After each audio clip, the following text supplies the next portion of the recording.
Hey, this is Patrick. Sorry I couldn't make it. I am probably in my interview at this exact moment. But I want to give you guys a postmortem for the entire project as a whole. What it was supposed to be, what went right, what went wrong. I took this video of the gameplay exactly 3 weeks ago today, so this is just for you guys to look at while I'm talking. So let's start off with what it was supposed to be. This all started off with me and Pranav sitting at Taco Bell just thinking about what we want to do for our final project. We started talking to Josh about whether or not he'd be interested in just doing an engine for a game. I knew a few talented artists and musicians from game jams and networking, so we all sat down together and came up with an idea. I think there were about 15 people who were there when we got started. So we had artists, musicians, a story team, 2 producers from the Game Design Masters.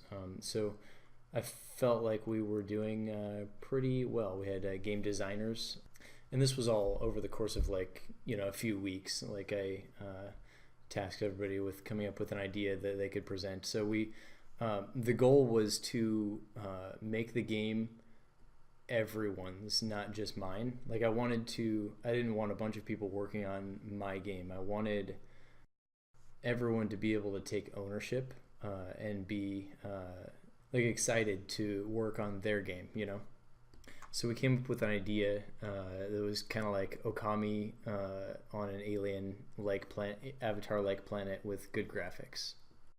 That was the game that seemed like it would work best for what everyone wanted to do for their portfolio pieces. Over the next few meetings while we were figuring out the actual gameplay, it became apparent that we were going to need more artists. So I started networking with artists and sending them over to Chris, who was our lead artist. Meanwhile, I had been talking to some of the game design instructors to see if we could potentially make this a joint project between game design and game development.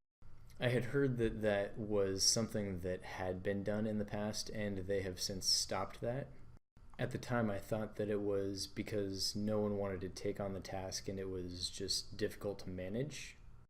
Long story short, we ended up having a big giant meeting with several instructors, and it was only really during that meeting that I realized that this project was not going to be the best project for a game design student in their capstone. Josh and Pranav had decided they wanted to build the engine in C and Lua, and because we'd decided on a third-person camera for the game, we felt it might be necessary to add a gameplay programmer for the camera specifically. That would have been fine, but we ended up adding Logan and Spencer to the team last minute, which was not fine. They were starting Final Project the same month as Josh, and finding them tasks while the engine was just getting started was not easy. I had hoped that we would be able to use some design talent to write a proper GDD, design levels, and then build the levels during their 4-month capstone. I didn't realize that that wouldn't fulfill the requirements for their last 4 courses, and that leaving them without programming work would be a disservice to them. Over the next 3 months, I got busy with classes and we wasted a lot of time. We got some designing done, but the only reliable designers I knew were in their capstone, and they were really busy as well. We had about 20 artists on hand ready to get started on whatever, and we kinda didn't talk to them for 3 months. None of them were working on anything.